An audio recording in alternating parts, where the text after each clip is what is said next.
Am I the asshole for refusing to reconcile with my family after they abandoned me during my medical emergency to help my golden child sister? Hey, before we move on to the video, please subscribe to the channel and hit the like button. Thanks. This is going to be long, but I need to get this off my chest because my family is now harassing me daily trying to get me to forgive and forget. I'm still shaking with anger as I type this. Background. I'm 28M, and I have a sister Emma, 31F, who has always been the golden child. My parents, especially my mother, have always favored her. Emma got a car at 16. I got a lecture about responsibility. Emma got college fully paid for. I got student loans. Emma got help with her wedding, house down payment, and every business venture she's ever attempted. I got, you need to learn independence. I've always been the responsible one. Good grades, stable job in IT, never asked for much. Emma has had 7 different career paths in the last decade, each one funded by my parents. She's opened a boutique, failed, tried being a lifestyle influencer, failed, started a jewelry business, failed, attempted real estate, failed, tried being a personal trainer, failed, opened a bakery, failed, and most recently convinced my parents to invest $47,000 in her artisanal soap company, which, surprise, is also failing. My parents always justified the favoritism by saying Emma needed more help, and I was naturally successful. Translation, they could throw money at Emma's problems and ignore me. The accident. 3 months ago, I was in a severe car accident. A drunk driver ran a red light and T-boned me at 45 miles per hour. I suffered multiple injuries, fractured ribs, punctured lung, broken left arm, shattered kneecap, severe concussion, and internal bleeding that required emergency surgery. I was in the ICU for 8 days, then the hospital for another 2 weeks. The doctors said I was lucky to be alive. I couldn't walk, could barely use my right arm, and had serious cognitive issues from the concussion. Simple tasks like remembering words or following conversations were nearly impossible. During my entire hospital stay, my parents visited me exactly twice. The first time was the day after the accident when they came for 30 minutes, stayed awkwardly by my bedside making small talk, and left when visiting hours ended. The second time was a week later when they brought me a get well card and some flowers from the hospital gift shop. Both times, they seemed distracted and kept checking their phones. When I asked if they could stay longer or come more often, my mother said they were really busy right now and would try to visit when they could. Emma never came to the hospital at all. Not once. The revelation. I found out why they were too busy when my friend Jake came to visit. Jake mentioned seeing my parents' car at some fancy restaurant downtown and wondered why they weren't with me. When I pressed him for details, he reluctantly told me he'd seen them there multiple times that week with Emma, apparently celebrating something. I was confused and hurt, but figured maybe they were just trying to maintain normalcy during a stressful time. I was wrong. My Aunt Linda, my father's sister, came to visit me and accidentally let slip the truth. She assumed I knew that my parents had invested $50,000 in Emma's new restaurant venture and were spending every day helping her set it up. Not the soap company, apparently that had already failed and they'd moved on to restaurant number 2. She tried one in college that also failed. I was devastated. While I was fighting for my life, barely able to breathe or think clearly, my parents were across town playing restaurant with Emma. When I asked Aunt Linda why they weren't helping me, she looked uncomfortable and said she thought I had other arrangements for care. Going home, when I was finally discharged, I could barely walk and couldn't drive. I called my parents asking for help getting home and settling in. My mother sighed heavily and said they could try to squeeze in a quick trip, but they were really busy with Emma's restaurant opening. They drove me home, helped me inside, and left within an hour. No groceries, no help setting up a recovery space, no discussion of ongoing care. My father handed me some cash for whatever you need, and they left. I couldn't cook, couldn't clean, couldn't even shower safely. I was supposed to attend physical therapy 3 times a week, but had no way to get there. I called them several times asking for help, and each time got variations of, "We're swamped with the restaurant," or "Can't you figure something out?" Meanwhile, Emma was posting daily Instagram stories of her and my parents painting walls, choosing furniture, and living our dream. In one video, my mother was laughingly helping Emma pick out curtains while saying anything for my baby girl. The spiral. My savings were depleting rapidly. I couldn't work due to cognitive issues and mobility problems. I applied for short-term disability, but the process was slow. I had to pay for grocery delivery, cleaning service, and rideshare to medical appointments. The cash my father gave me was gone in 2 weeks. I developed severe depression and anxiety. I was alone 23 hours a day, in constant pain, struggling with basic tasks, and watching my family play happy restaurant family on social media. I started having panic attacks and couldn't sleep. 3 weeks after discharge, I called my parents crying, explaining I was in crisis and needed help. My mother said they were really stressed with the restaurant and suggested I reach out to friends or maybe look into community resources. I called Emma directly, begging her to ask our parents to help me. She said she was sorry I was struggling, but the restaurant was at a critical phase and our parents couldn't be distracted right now. She suggested I was being a little dramatic and that people recover from accidents all the time. Rock bottom, 2 months post-accident, I hadn't been able to return to work and was facing eviction. My cognitive symptoms were improving, but I was severely depressed and essentially housebound. I had lost 30 pounds and was having suicidal thoughts. I made one final call to my parents, sobbing, telling them I was in serious trouble and needed immediate help. My father said they'd try to stop by this weekend, but Emma's restaurant was opening in 2 weeks and they were completely overwhelmed. That weekend, they didn't come. Instead, I saw on Emma's Instagram that they'd all gone to a family weekend at a lake house to celebrate before the big opening and recharge as a family. The photos showed them laughing, boating, and having elaborate meals.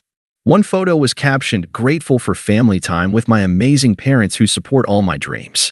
I realized then that I wasn't considered family. I was an inconvenience. The turning point, I was saved by Jake and my coworker Maria. Jake organized a group of friends to check on me regularly, bring groceries, and drive me to appointments. Maria connected me with her brother who's a disability lawyer, and he helped expedite my benefits and connected me with resources. But the real turning point was when I found out about the money. Aunt Linda called to check on me and mentioned she was proud of my parents for taking out a second mortgage to help Emma. I was confused, so she explained that my parents had mortgaged their paid-off house to invest in Emma's restaurant. I was stunned. They'd gone into debt, serious debt, to fund Emma's latest venture while I was facing homelessness. That night, I made a decision. I blocked all of them on social media and changed my phone number. I was done rebuilding. The next 6 months were hell, but I slowly rebuilt my life with the help of my chosen family. Jake's girlfriend Sarah is a nurse and helped coordinate my continued recovery. Maria's husband is in IT and helped me transition to freelance work I could do from home as my cognitive function improved. I moved to a smaller, cheaper apartment and focused on my recovery. Physical therapy helped me regain most of my mobility, though I still have issues with my knee. Cognitive therapy helped with the brain injury symptoms. Regular therapy helped with the trauma and depression. Most importantly, I learned to value the people who actually showed up for me. I started my own IT consulting business once I was functional again. It turns out, nearly dying gives you clarity about what matters and what doesn't. I stopped caring about impressing people who didn't care about me and focused on delivering excellent work for clients who valued it. Emma's restaurant. Predictably, Emma's restaurant failed within 8 months. According to Aunt Linda, it was a disaster from the start. Emma had no restaurant experience, terrible business sense, and my parents' emotional support couldn't overcome basic economics. They lost the entire $50,000 investment plus another $30,000 they'd poured in trying to save it. My parents were now facing foreclosure on their house and Emma had already moved on to her next dream, becoming a life coach. The harassment campaign.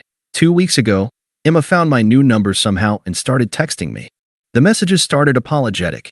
"Hey, I know we haven't talked in a while, but I wanted to check in on you. How are you doing?" When I didn't respond, they escalated. "I know you're upset about the restaurant thing, but that wasn't personal. Mom and Dad were just trying to help me get established. You have to understand, the restaurant was a really big opportunity and the timing was just bad with your accident. It's been over a year.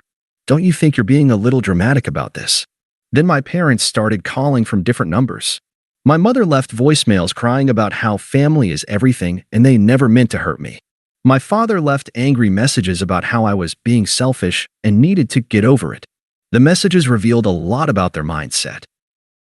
They genuinely seemed to believe that their choices were reasonable and my reaction was extreme. They kept emphasizing that Emma's restaurant was a once-in-a-lifetime opportunity and my accident was just bad timing.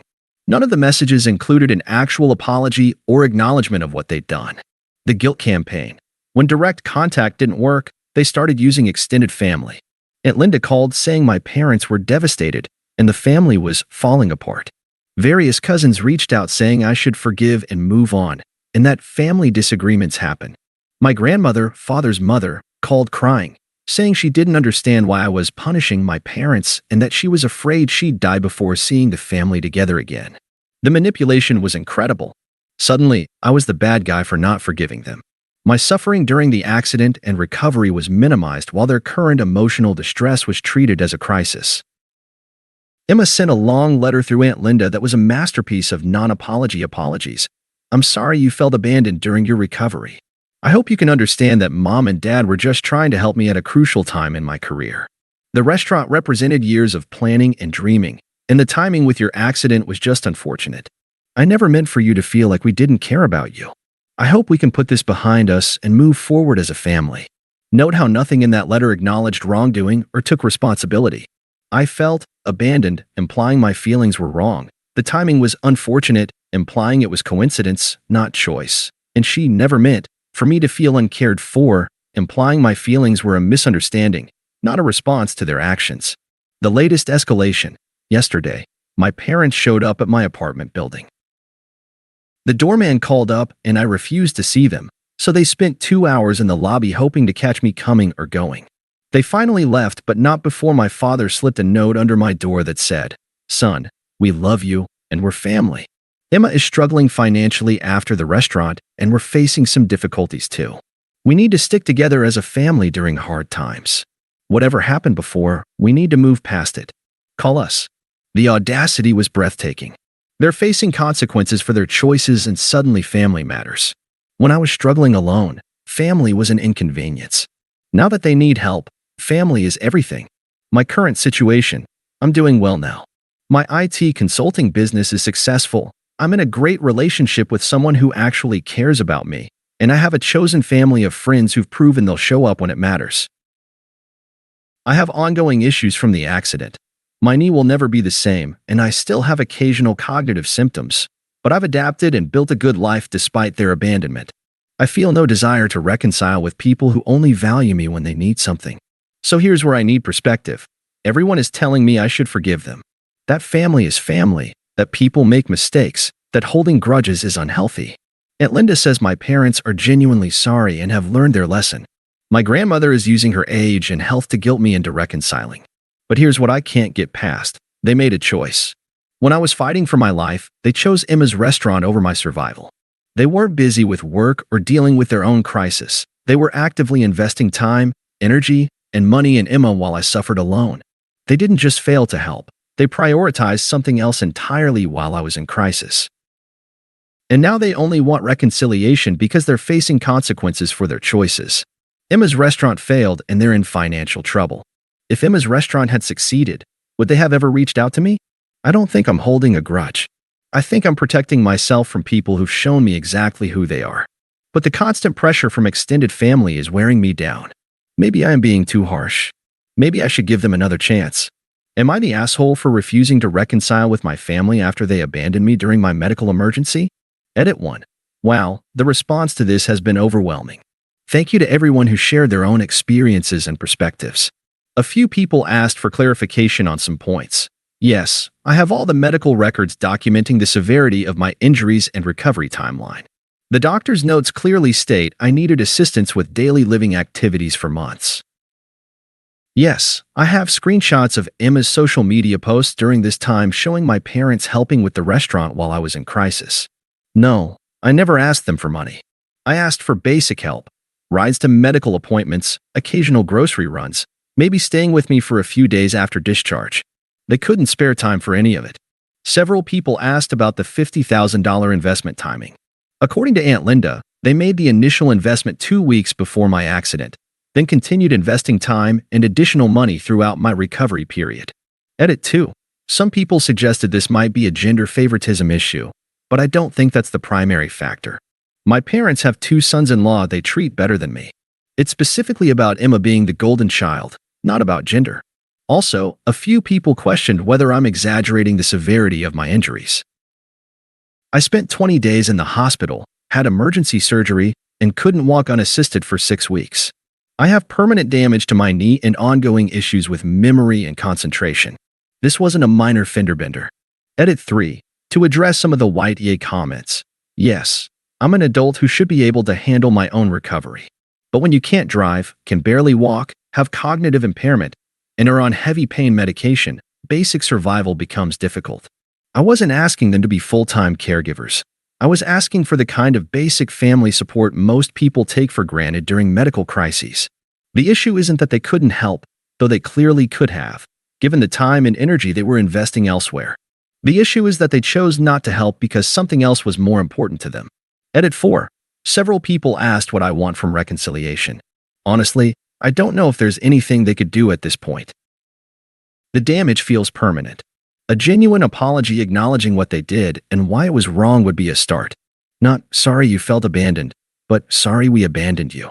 Taking full responsibility without making excuses about timing or opportunities. But even then, how do you rebuild trust with people who showed you so clearly where you rank in their priorities? How do you rely on people who let you suffer while they pursued their own interests? I think the relationship is fundamentally broken. They've shown me who they are, and I believe them. Edit 5. For people asking about Emma's current situation, according to family gossip, she's moved back in with my parents and is working part-time at a retail job while pursuing her life coaching certification. My parents are apparently supporting her financially while also struggling with their mortgage payments. The irony isn't lost on me that they're now experiencing what I went through: financial stress, uncertainty, and struggling to maintain basic stability. The difference is Emma has support, and I had to handle it alone. Edit 6. To the people sending me DMs telling me to man up and get over it, I hope you never experience what it's like to nearly die alone because your family can't be bothered to show up. Being abandoned during a medical crisis isn't something you just get over. It fundamentally changes how you see the people who were supposed to love you unconditionally. Final update. I've decided to maintain no contact. Reading all your responses helped me realize I'm not crazy or cruel for protecting myself from people who have repeatedly shown they don't value me. To those sharing similar stories, I'm sorry you went through this too, but thank you for helping me feel less alone. To those who think I should reconcile, I understand that perspective, but forgiveness doesn't require putting yourself back in harm's way. I have a good life now with people who actually care about me. I'm not willing to risk that for people who only want me back because they need something. Thank you everyone for the support and perspective. It's been incredibly validating to realize that most people see this situation the way I do. Thanks for watching. Make sure to subscribe to the channel and hit the like button.